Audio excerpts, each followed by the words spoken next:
Well, thank you for clicking on my video. If you watch this video, you'll find out how important the hypoxia inducible factor is and how it enables you to reduce the effects of many aging diseases. Have an overview of the links between HIF, inflammation, NF-kappa B, and failures of cell differentiation and my hypothesis of the vicious circle of cellular deterioration, and have things to talk about with your healthcare professional. Now, it's important to note I'm not medically qualified and I have a degree in physics but not medicine. I was an MP, I am a tech entrepreneur and a musician. That doesn't qualify me, of course, to talk about biology, but it doesn't disqualify me either. I'm not a doctor, this is not medical advice. I've studied the issue to improve my own health, particularly sleep, and I've produced this video to be helpful to others with my research. I've found more recently that I'm doing quite well with the biomarkers, which is a key thing, and I only think it's fair to tell people that what I've concluded. My channel, however, is not monetized and I'm not sponsored, although I have a patent application on one of the things I've found. Please do discuss the information in this video with your healthcare professional before doing anything, because things can cause harm for some people, so check with your doctor. Anyway, a quick summary. The citrate carriers part, if you don't want to watch the whole video, this gives a summary. The citrate carrier is part of the mitochondria that enables various molecules to leave the mitochondria, citrate, unsurprisingly.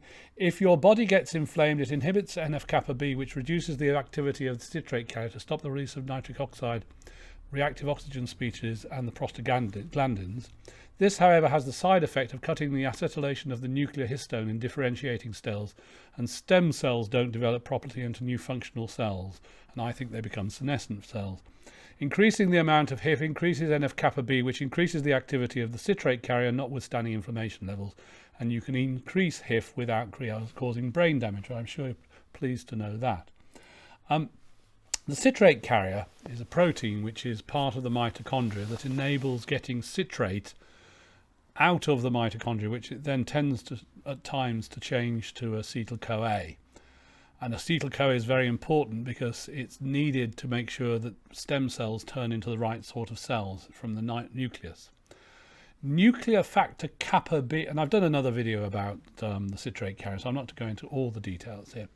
Nuclear factor kappa B is a protein which switches on and off various genes, and one is SLC25A1, which encodes the citrate carrier. So if you get more NF-kappa B, you get more citrate carrier, which means you get less NF-kappa B, you get less citrate carrier. And let's look at some of the research. All this research is linked to in the comments section, so I'm not going to go into great detail of these papers. So this is about the citrate carrier. This one here is about the links between NF-kB and the like. So moving further on, levels of inflammation reduce the amount of NF-kappa B. That reduces the activity of citrate carrying.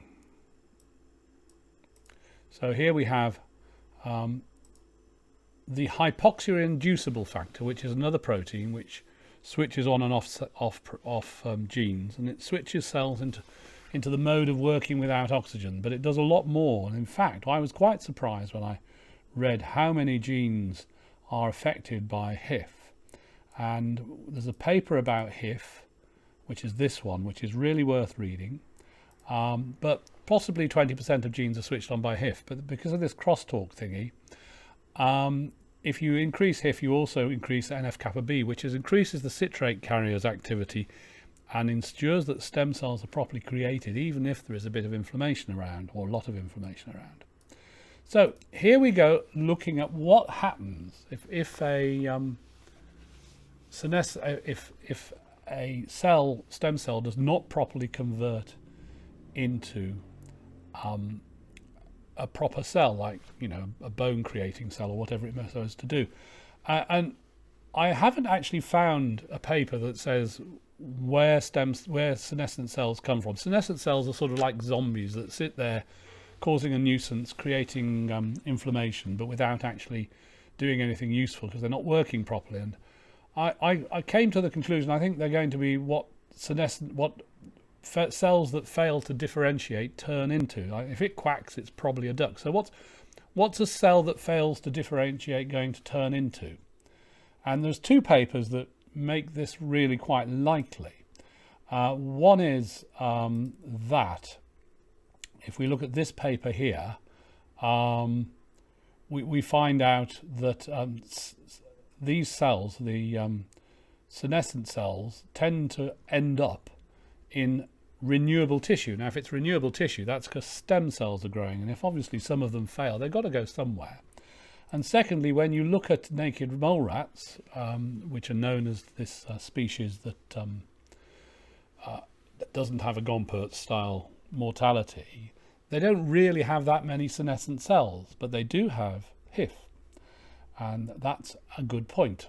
So moving on to the next slide.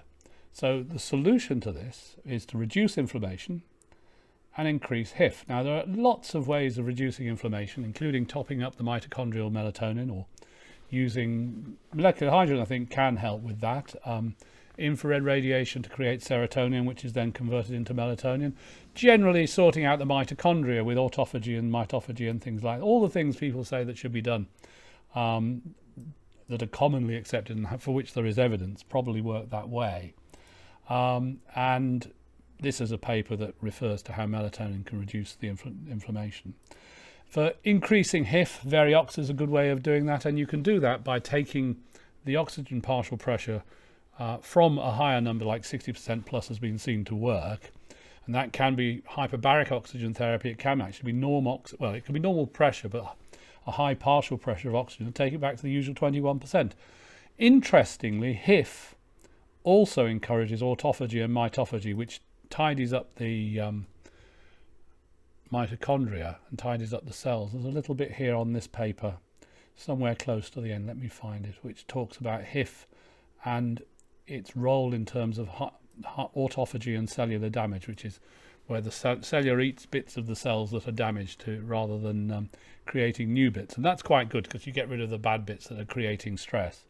So that's very good. So there it is, a quick run through of an approach, a quick view as to what might be a solution to